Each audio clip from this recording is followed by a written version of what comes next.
Ya, malam ini saya mau ngajak teman-teman belajar yang namanya tabut Allah.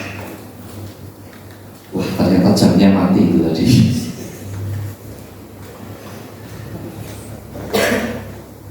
Ya, tabut Allah itu kita ngomong perjanjian lama ya. Kita ngomong perjanjian lama. Tabut Allah itu sebagai simbol di mana di situ ada hadirat Tuhan, simbol di mana tempat tahta Allah yang kudus. Ya, saya suka membawakan perjanjian lama, tapi teman-teman jangan salah nangkep. Jangan salah nangkepnya gini. Saya membawa perjanjian lama dalam konteks kesaksian, bukan hukumnya. Ya, nah kita masuk di Keluaran 25 ayat 22. Yuk kita baca bareng-bareng. Dan di sanalah aku akan bertemu dengan engkau, dan dari atas tutup pendamaian itu, dari antara kedua kerub yang di atas tabut hukum itu, aku akan berbicara dengan engkau tentang segala sesuatu yang akan kuperintahkan kepadamu untuk disampaikan kepada orang Israel.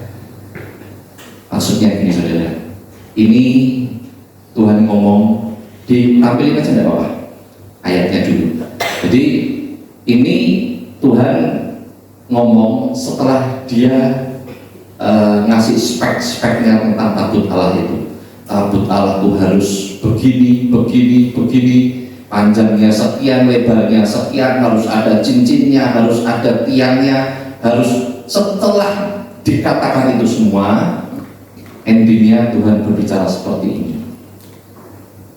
Di sanalah aku akan bertemu dengan engkau dari atas tabut pendamaian itu. Artinya apa? Tabut ini pengantara antara jemaat Israel dengan Tuhan. Ya, tabut ini hanya boleh diangkat sama suku Lewi. Suku Lewi itu ada 3, Gersom, Kehat, Merari. Yang boleh ngangkat, yang boleh angkat itu hanya dari keturunan Kehat. Oke, tahan dulu ya. Gersom itu ngurusi tabut Allahnya. Jadi ada bagian yang ngangkat sendiri, ada bagian yang ngurusi dalamnya. Ini tak ceritakan karena nanti nyambung ke belakang, saudara. Nah, ini tak ceritakan nanti tidak nyambung belakangnya. Jadi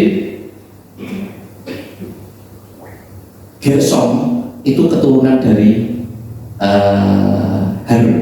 Dia yang imam besar, dia yang boleh menutup, dia yang boleh membuka. Tapi Kehat tidak boleh. Kehat cuman boleh angkat. Jadi ada cincinnya itu dikasih tiang, dia hanya boleh diangkat, dan Kehat hanya boleh ngangkat sampai di titik itu.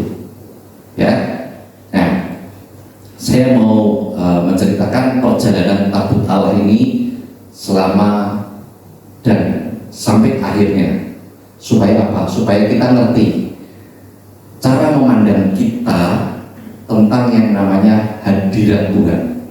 Saya tidak mau bahas tabut Allahnya sampai detail, tapi kita ngerti di saat kita undang hadirat Tuhan itu apa yang harus kita lakukan. Ya, jadi tabut Allah itu pertama ada di Gunung Sinai. Ya, Tuhan memerintahkan begini, itu di posisi di Gunung Sinai. Di dalam tabut Allah itu ada 3 bagian. Satu adalah 2 loh batu. Nah, di situ tempat 10 perintah Allah. Oke, yang kedua ada namanya buli emas berupa mana. Yang ketiga, tongkat Harun. Itu semua ada artinya. Yang dua loh batu itu perjanjian. Jadi Tuhan ngasih sama kita tuh hukum. Ini loh, hukumi aturan ini, ya. Kamu tak kasih aturan begini-begini. Tapi apakah dia ngasih hukum? Tidak. Dia ngasih buli. Mana ini artinya Tuhan menjamin. Tuhan menjamin kita. Di saat kita dikasih hukum, kita masuk dalam hukumnya, Tuhan itu jamin. Jamin apa? Jamin kita tidak akan kekurangan. Ya, oke. Yang terakhir adalah tongkat Harun. Tongkat Harun ini tongkat yang pernah bertunas. Tongkat ini tanda ketundukan kita, di mana kita harus tunduk sama imam. Ya, kadang kita tuh sudah ngerti sedikit, tahu sedikit, kita sudah bisa mengoreksi, kita itu kesulitan untuk namanya tunduk. Padahal ketundukan itu tidak terbatas. Oh, saya sudah 56 kali baca Alkitab, jadi saya tidak perlu tunduk. Nah, ini yang kadang terjadi. Yang kadang terjadi ini seperti ini. Saya sudah tahulah firman ini, jadi saya tidak perlu mendengar imam bicara, saya tidak perlu ibadah. Nah, ini loh saudara. Kadang ini yang jadi kita tuh terjebak, bukan dengan mencuri, berbohong, berzina, membunuh, bukan, tapi dengan hal yang seperti ini. Kenapa saya selalu mengangkat dosa yang tidak tampak ini jauh lebih berbahaya? Kenapa? Dosa yang tampak itu kita sudah punya hati nurani. Habis kita nyolong, ada tidak orang yang bernyolong kok rosok, oh, aku bener loh. Nah, itu tidak normal saja. Orang kalau sudah nyolong, pasti alarm hati nurani kita bicara, kamu salah, kamu salah, kamu salah. Tapi titik kita melakukan kesalahan, tapi kita tidak bersalah, itu titik paling berbahaya. Apa itu saudara? Yang kadang kita tidak tampak itu apa? Motivasi. Ya, saya punya teman saudara. Saya punya teman itu kemarin habis cerita. Aku dulu itu berarti ceritanya dia ini sudah bertobat. Seakan-akan begitu. Dulu aku senang berkati gereja. Tapi saya sudah berkati, aku berharap apa? Aku untuk jadwal pelayanan. Diundang sana, diundang sini, diundang sana. Wah, aku ketok. Wah, artinya apa? Bukan berkatnya yang salah, tapi motivasi berkatinya ini supaya diundang melayani. Di saat kita diundang melayani, apa yang terjadi? Apa yang terjadi, saudara? Wah, ini loh. Kenapa? Ada Allah lain. Ada Allah lain dalam diri kita. Untuk apa? Untuk dapat pengakuan. Untuk apa? Untuk dapat pujian. Nah, ini yang gini-gini tidak pernah ada hati nuraninya, saudara. Istilahnya gini loh. Kalau saya ngomong dosa yang tampak, itu ada alarmnya lah. Tapi dosa yang berkaitan dengan karakter, itu kita tuh butuh orang lain. Butuh orang lain untuk koreksi. Yang selalu saya ngomong, tidak ada manusia yang bisa melihat unyeng-unyengnya dewi. Ada sini yang bisa lihat unyeng-unyengnya sendiri? Tidak ada, saudara. Itulah kekurangan manusia. Jadi kita tuh butuh orang lain, butuh cermin untuk lihat koreksi kita. Tapi kadang kita tuh tidak dikoreksi. Bisa terima? Belum tentu. Delok-delok dulu. Siapa yang koreksi? Kalau yang koreksi orang top, oke lah. Tapi kalau yang koreksi orang kemarin, oh, belum tentu. Saudara, Naaman itu disembuhkan setelah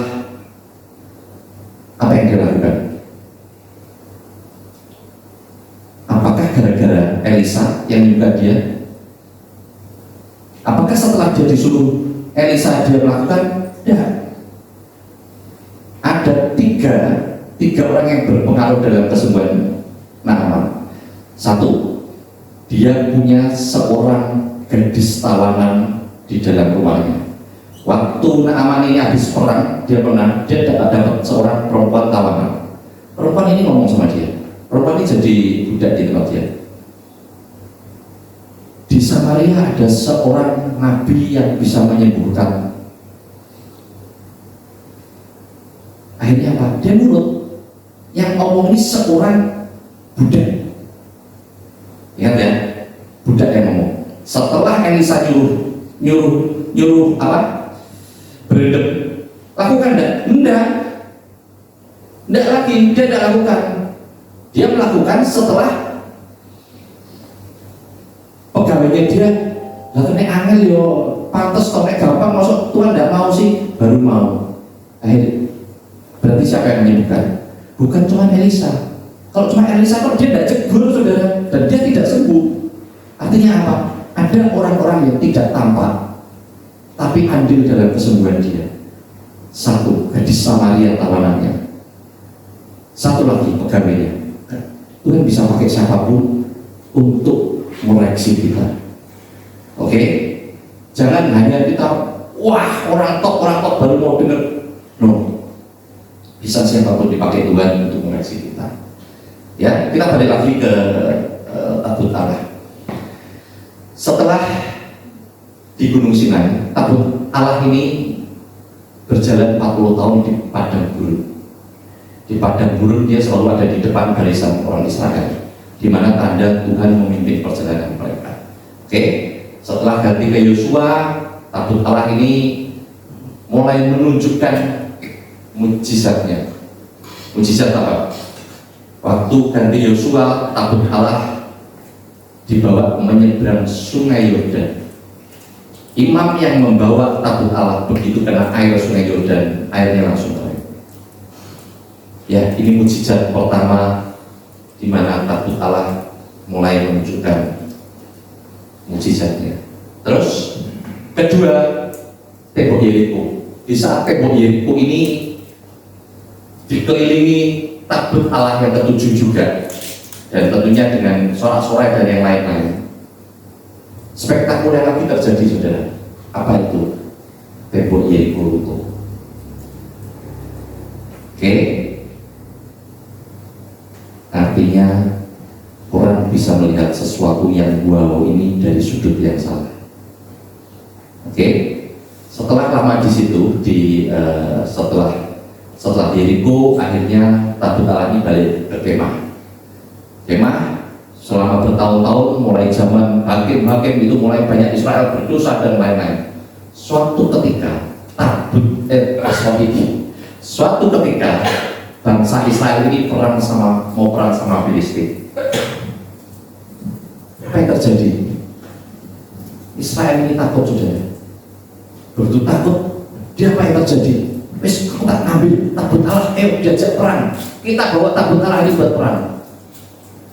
Artinya apa? Dia menganggap tabut Allah ini sebagai jimat. Seakan-akan kalau sudah bawa tabut Allah, perang menang. Nah, ini tabut Allah. Nah, ini loh. Tapi ternyata apa yang terjadi? Kalah saudara. Kita tidak bisa menganggap sesuatu yang begitu terjadi spektakuler itu sebagai satu patokan. Ya, saya dulu bertumbuh dari orang yang tidak kenal Tuhan. Jadi mungkin banyak teman-teman yang sudah bertumbuh dari sekolah minggu, dari pelayanan ini. Tapi saya bertumbuh dari angka yang sangat minus. Jadi saya banyak mengalami banyak hal yang aneh-aneh, saudara. Aneh-aneh itu apa? Saya dulu lihat ada pendeta atau hamba Tuhan atau teman yang spektakuler. Wah saudara, tak toking terus saudara. Wah saudara, saya tuh rasanya berat kayak dewa saudara.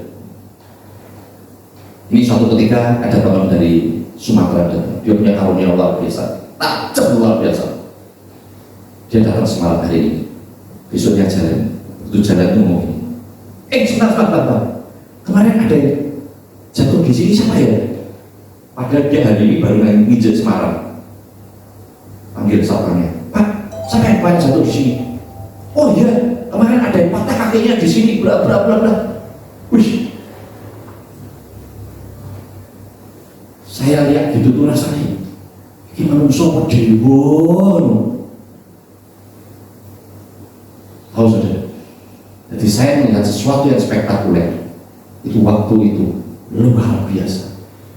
Setiap pendeta yang bernubuat, setiap hamba Tuhan yang dahsyat spektakuler tak kejar terus. Tapi karena saya punya niat baik, Roh Kudus menolong saya. Terus saya tumbuh terus. Lama-lama saya melihat sesuatu yang spektakuler. Itu ya oke, bukan salah ya, saya tidak mau salah. Tapi saya lebih melihat yang pembuat spektakuler itu jauh lebih dahsyat. Lama-lama saya melihat punya teman-teman gitu ya oke, kamu dipakai Tuhan, just it. Tapi tidak sebagai dewa, manusia setengah dewa yang tadi gambaran saya, gitu loh, ngerti ya? Jadi ini saya lihat di waktu Saul, saudara. Saul itu pernah kepenuhan, betul ya? Pernah kepenuhan. Kepenuhan ini gambaran manifest. Manifest ini macam-macam. Ada si geblak, ada si curit-curit, ada yang macam dan lain-lain. Ini gambaran Roh Tuhan bekerja di dalam dia. Saul ini di saat dia habis kembali dari nyari kambingnya, kambing padu kan saya bilang. Ya itulah pokoknya. Dia kepenuhan. Sehingga orang-orang bingung. Apakah Saul ini golongan nabi ya? Saul ini apakah golongan nabi ya? Wah, orang Semarang, dia nih, enggak. Orang Semarang, dia nih Solo. Wow, saudara. Tapi yang terjadi apa? Saul tidak pernah mau mengimprove dirinya. Dosa-dosa dia yang tidak tamat, yang iri, yang lain-lain, dia tidak pernah mau mengimprove dirinya sendiri. Sehingga apa? Akhirnya apa? Dia gagal dalam Tuhan. Salah tidak dia kepenuhan? Enggak, dia tidak salah dengan kepenuhan itu. Saya tidak ngomong kepenuhan ini salah.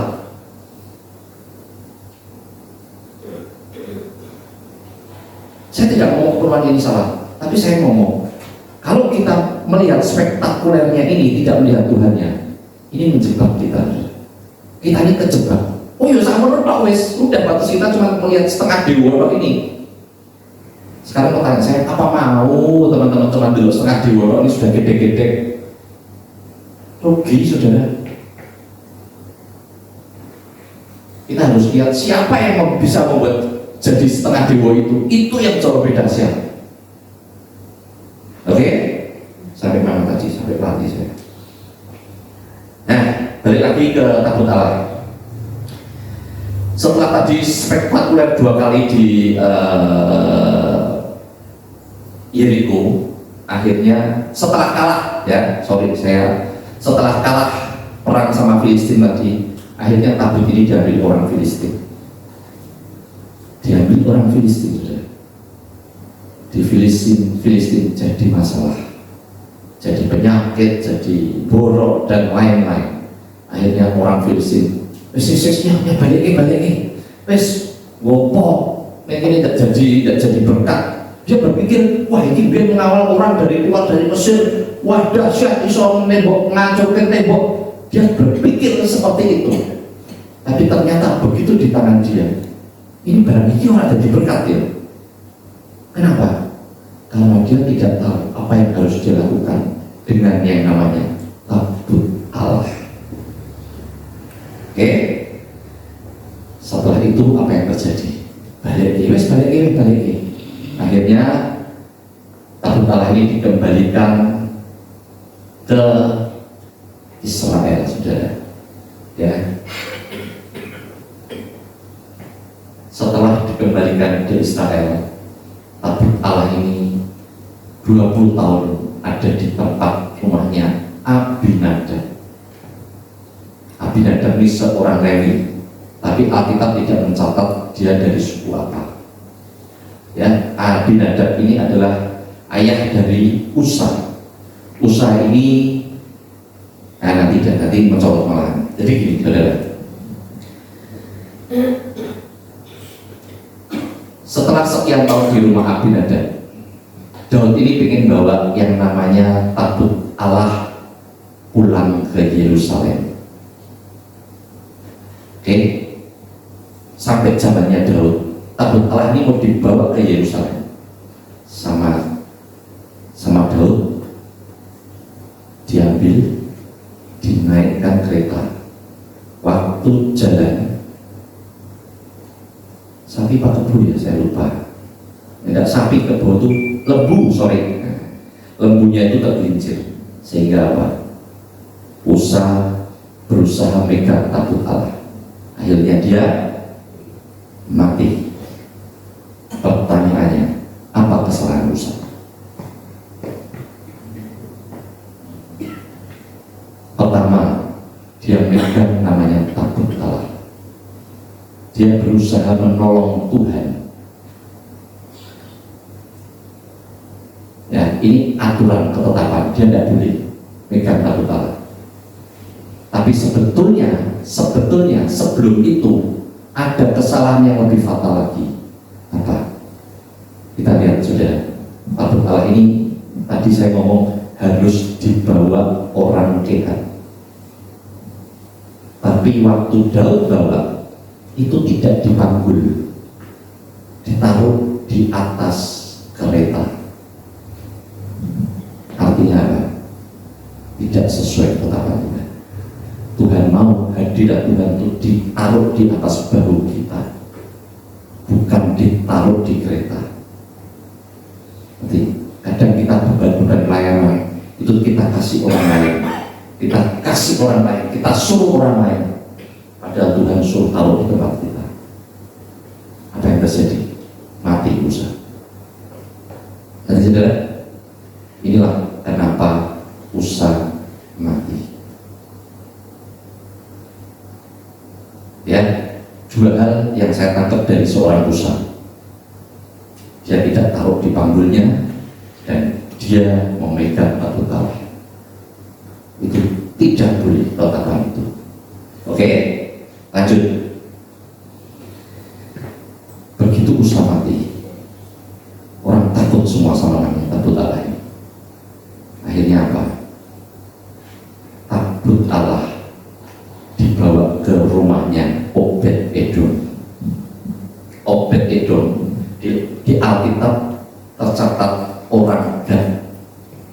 Ya, Gad itu bisa diartikan Filistin, tapi juga ada lagi Gad itu bukan Filistin. Tapi ini tidak jelas, jadi saya tidak mau spekulasi ini manalah. Tapi ada yang mengatakan kalau Gad itu Obed-Edom ini adalah seorang Lewi. Kenapa? Karena dia ngerti apa itu tabut Allah. Dia ngerti hukumnya. Jadi dia berani ambil risiko. Orang baru istilahnya, orang habis lihat kejadian ini takut tidak saudara? Wah pasti takut gitu ya. Tapi kenapa Obed-Edom berani mengambil tabut Allah? Karena dia tahu tabut Allah ini bisa jadi berkat buat dia. Dan benar saudara, tabut Allah ini jadi berkat yang luar biasa buat keluarga Obed-Edom. Bukan cuma di tabut Allahnya kok. Alkitab mencatat ternaknya pun juga diberkati, anak-anaknya diberkati, semuanya diberkati. Kenapa? Karena dia ngerti yang dia lakukan di dalam hadirat Tuhan. Nah, ini gambaran kita saudara. Gambaran kita waktu dibawa di orang Filistin tidak mati, nah, ya kan? Mesti kayak gitu. Waktu dirampas orang Filistin dibawa kok orang Filistin tidak apa-apa. Tapi kok begitu orang yang Usa kok mati? Hati saudara. Kita orang percaya, kita sudah manggil namanya Tuhan. kita mengaku Yesus Juru Selamat kita. Artinya apa? Kita sudah mengundang hadirat Tuhan. Kita sudah taruh takut Allah dalam hidup kita. Artinya apa? Kita harus ngerti hukumnya. Lain cerita orang luar yang tidak tahu hadirat Tuhan, tidak tahu kekudusan, tidak ada masalah. Biarpun tetap Tuhan hukum dengan caranya, borok tadi orang Filistin. Tapi dia tidak segampang itu mematikan. Nah ini yang saya mau hati-hati dengan motivasi kita. Di saat kita sudah mengundang hadirat Tuhan, di saat kita sudah mengundang tabut Allah ini gambaran di perjanjian lama, tapi di perjanjian baru tabut Allah ini digambarkan hadirat Tuhan. Kita sudah mengundang hadirat Tuhan, jangan kita punya motivasi lain. Saudara, motivasi ini buat saya sangat penting. Daripada sing dosa-dosa jina, ngapusi, bunuh, motivasi lebih penting. Motivasi ini di saat kita melayani Tuhan. Dan benar, saya pastikan ke belakang semuanya tidak benar semua. Wong yang motivasi benar aja sampai tengah itu bisa belok-belok, saudara. Sampai tengah ada godaan. Tadi yang saya cerita teman saya itu mimbar berkati gereja supaya dapat pelayanan, berkati gereja supaya bisa dapat pengakuan. Sama aja, saudara. Gerejanya juga sama. Guru-guru dapat berkat, sholat pokoknya tak kayak pelayanan. Kemudian yang satu beli mimbar, yang satu jual mimbar. Nanti saudara, makanya untuk melayani Tuhan kita di sini nih, ya minta maaf, banyak screening yang banyak yang kita lakukan. Kenapa? Ya ini saudara, supaya jangan sampai salah. Jangan sampai salah. Yang satu beli mimbar, yang satu jual mimbar. Apakah ini semua masuk dalam koridor dosa? Kelihatannya tidak apa-apa. Kelihatannya tidak apa-apa. Tapi ini adalah arah, ini motivasi awal. Dari motivasi ini nanti akan berjalan kemana-mana. Dan begitu kita nih mau arah ke Jakarta, kita sudah miring ke Demak. Apa kita sudah sampai Jakarta? Tidak sampai. Saya mau ke Jakarta ke arah timur, tapi tujuan saya, miring saya sudah ke arah Bawen. Sampai tidak Jakarta? Tidak sampai. Itulah gambaran motivasi. Ya, jadi hati-hati di saat kita ini sudah akan mengundang yang namanya tabut Allah. Kita sudah mengundang yang namanya hadirat Tuhan. Ya, jadi tabut Allah ini kita ambil kesaksiannya. Tapi sebetulnya poin yang kita ambil adalah hadirat Tuhan yang kita ambil dalam hidup kita. Hati-hati, jangan sampai jadi bumerang ke kita. Mending kita jadi Obed Edom, cuma jogo pintu, cuma jadi penerima tamu, tapi Tuhan berkati luar biasa.